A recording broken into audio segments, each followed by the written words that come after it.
At 6:42 a.m. local time, just off the coast of Somalia, 5 men in a battered fiberglass skiff throttle forward through choppy water. There's no flag on the boat. There's no name, no AIS signal, just a small outboard motor, 2 fuel cans, and a crude aluminum ladder laid across the bow. The men on board aren't fishermen. They're armed, moving fast, and aiming for a silhouette on the horizon. To them, it looks like a cargo ship. Slow, gray, probably unescorted. The kind of vessel that usually folds under pressure. What they don't know, however, is that they're speeding toward a U.S. Navy destroyer. From their position, the angles hide the Proustan ship's gun mounts.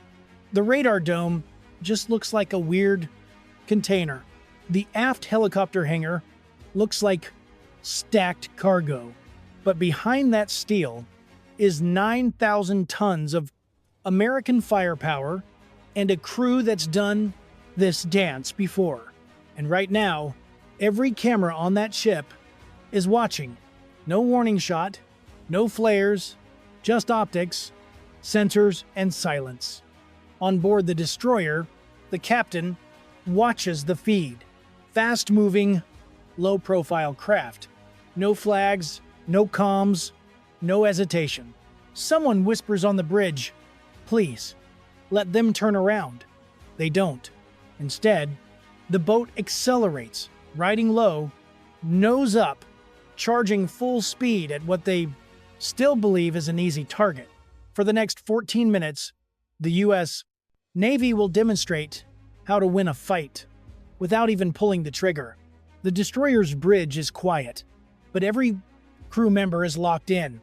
The officer of the deck leans over to the comms bridge to CIC.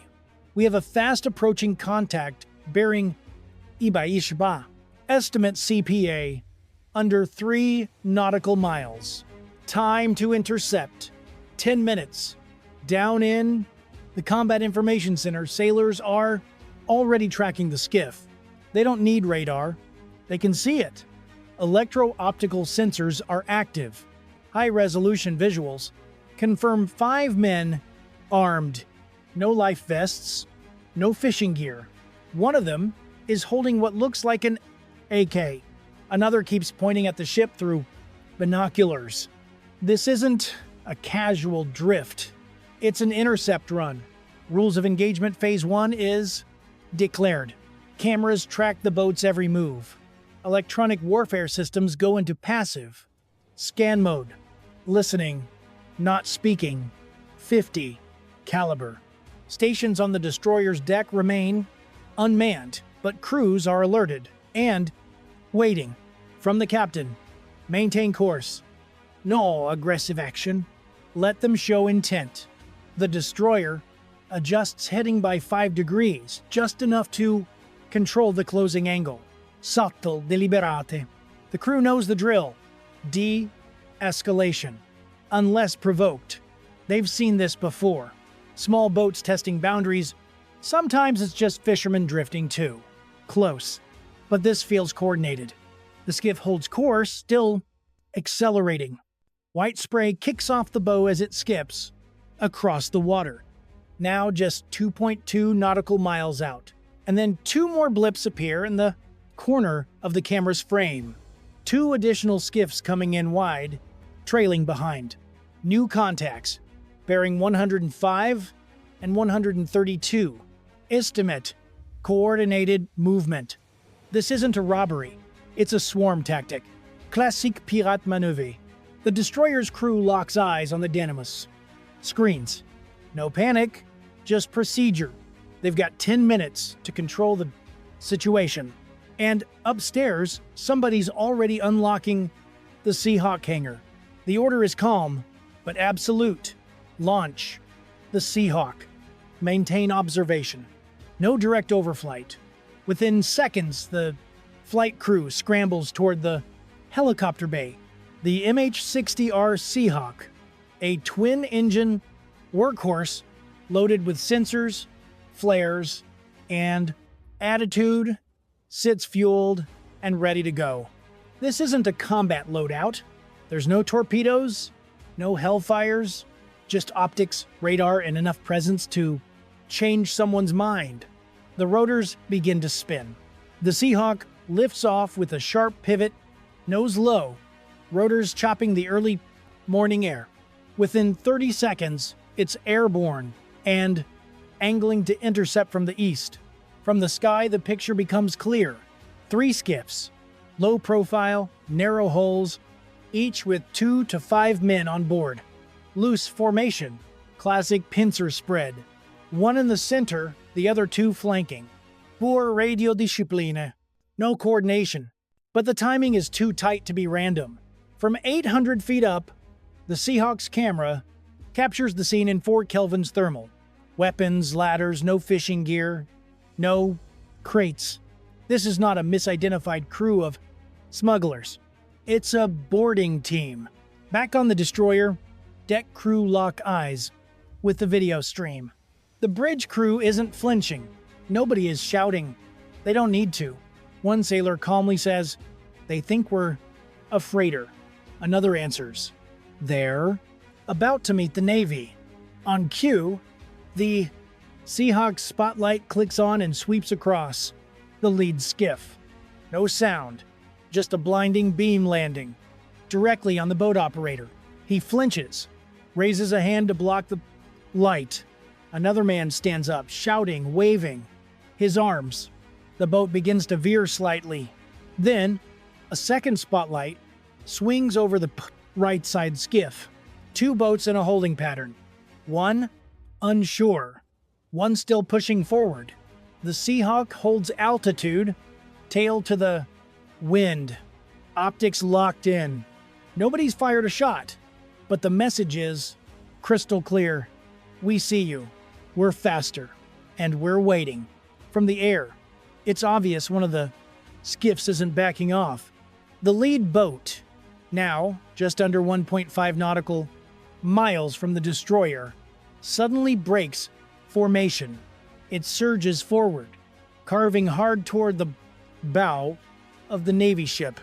A wake fans out behind it, loud enough for the Seahawk crew to hear through their helmets. Inside the Combat Information Center, the tone shifts. CPA now under 1.2 nautical miles. Time to intercept, 3 minutes. The destroyer responds fast and sharp. Long-range acoustic device, LRAD, goes active. It emits a deafening warning tone, aimed directly at the skiff. A focused wall of sound disorients and overwhelms. It hits. The man on the bow stumbles. Another scrambles to hold the engine housing as the boat rocks violently in the chop. Still no weapons raised, no shots fired, but tension maxed out. On the flight deck, the Seahawk's sensor operator flips a toggle. A bright green laser pulses from the green helicopter, landing directly on the skiff's deck. Not a weapon, just a non-lethal laser marker that says, "We're watching you. Don't push it." Then comes the second warning flare fired from the destroyer's starboard launcher. It arcs wide, burning red against the pale sky, hissing as it falls. This time, it works. The skiff hesitates. Its engines throttle down, sputtering. Between power cycles, the bow dips into a swell. One pirate throws up both hands, palms out. Universal maritime code for no threat. The second skiff pulls away. Now only one remains. The flanker, holding position about 2,000 meters out. They haven't advanced. They haven't retreated. They're just sitting there waiting to see what happens next. The destroyer doesn't blink. Cameras stay locked. EW systems still tracking. Bridge still silent. But the message has landed. 3 skiffs came looking for an easy target. Now, one is drifting, one is running, and one is thinking very, very hard. The pirates haven't fired. Neither has the Navy. But there's no confusion left. about what kind of ship they just tried to approach. And the next move isn't theirs anymore. At 7:01 a.m., the situation shifts. The skiff that made the aggressive move is now drifting, its engine idling low, bow, facing away from the destroyer. On the bridge, the captain doesn't celebrate. He watches. Wait. Everyone does. The second boat, the right flanker, begins turning east. Not a hard turn, but enough to signal withdrawal. Slow, careful, like they're trying not to provoke a chase. Visual confirmation. Course change. Speed down to 12 knots, reports the Seahawk crew. The third skiff, the one that held back, finally throttles down and arcs southward. No comms, no flares, just silent retreat. From the helicopter, it's clear the triangle is breaking. Below, the destroyer's crew stays at stations. Punt. Hal Trey's Caliber gunners remain in position. CIC continues logging every second of sensor footage. Thermal, optic, acoustic. This isn't about revenge. It's about record. Everything the Navy does is timed, stamped, documented. If this turns into an investigation, or worse, a legal case, the Navy doesn't argue. It just plays back the tape. By 7:04 a.m., the nearest skiff is 2 nautical miles and fading. No return path. No circling back. The Seahawk maintains altitude, holding a steady loop above the area, its optics still locked in. The destroyer doesn't move aggressively. It doesn't pursue because it doesn't have to. Presence was the weapon. Posture was the message. And restraint was the win. The engagement ends without a trigger pulled. Not because the pirates surrendered, but because they realized too late who they were dealing with. The Gulf of Aden is one of the busiest and most dangerous shipping lanes in the world. It's a narrow funnel between the Arabian Sea and the Red Sea with over 20,000 ships passing through every year. Oil tankers, freighters, container, ships all easy targets. Pirates know it. But piracy today isn't like the Hollywood version with eye patches, parrots, and muskets. It's fast boats, satellite phones, AKs, and GPS. And it's big business. At one point, Somali piracy was a multi-million-dollar industry. Some attacks ended in hijackings, others in ransom deals worth millions. So how does the U.S. Navy handle all that? They don't chase pirates. They deter them. This destroyer, like many in the region, is part of a combined task force. Task Force 151, a multinational naval group with one goal: counter piracy. Alongside ships from NATO, the EU, and the other allies, these warships patrol key choke points and high-risk zones, projecting presence where it matters. Why is that effective? Because pirates work on perception. They don't want to fight a warship. They want to scare a freighter. But from 10 nautical miles out, a Navy destroyer and a cargo ship can look very similar. Tall profile, gray hull, containers on deck, to a skiff crew with no radar and one pair of binoculars. It's easy to misjudge, and that's where the Navy plays its ace. Deception through discipline. These destroyers operate under strict rules of engagement. They don't open fire because someone looks suspicious. They warn, observe, record. Every move is calculated. Every response is measured. And that's not weakness. That's control. Take this incident, for example. The destroyer didn't need missiles. It didn't even need to raise weapons.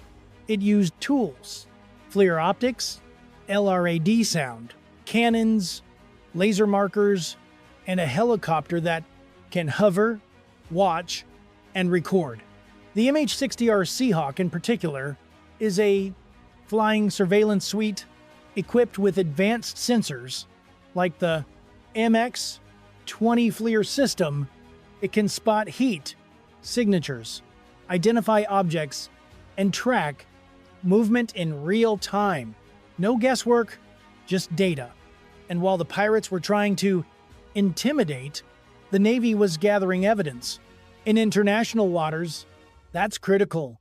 Any engagement must be justified both legally and diplomatically. If a skiff had fired or even reached boarding distance, the destroyer could escalate. But until that moment, restraint rules.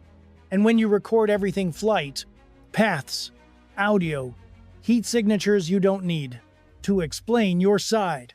You just press play. That's why the Navy wins these encounters without combat. Because when your enemy misjudges what you are, you let them find out the hard way. This wasn't a firefight. This wasn't a boarding. This was what dominance at sea looks like. Without a single shot fired, the pirates came looking for a soft target. They left with their engines smoking, their pride dented, and every move stored on Navy hard drives. Because the U.S. Navy doesn't just win with weapons. It wins with presence, precision, and posture. Every system worked. Every crew member stayed calm. And every decision made in those 14 minutes sent a clear message. You can approach, but we're watching, and we don't blink. This time, the pirates backed down. But these standoffs are happening more often and getting bolder. So here's a question. Should the Navy respond harder to incidents like this? Or is restraint still the smartest weapon? Drop your take in the comments. I read every one, and if you want more video encounters like this where navies intercept, posture, and outmaneuver threats without firing a shot, subscribe to the channel. And hey, the next time pirates want to challenge a destroyer, they might want to check what's on the radar first. I'll see you in the next one.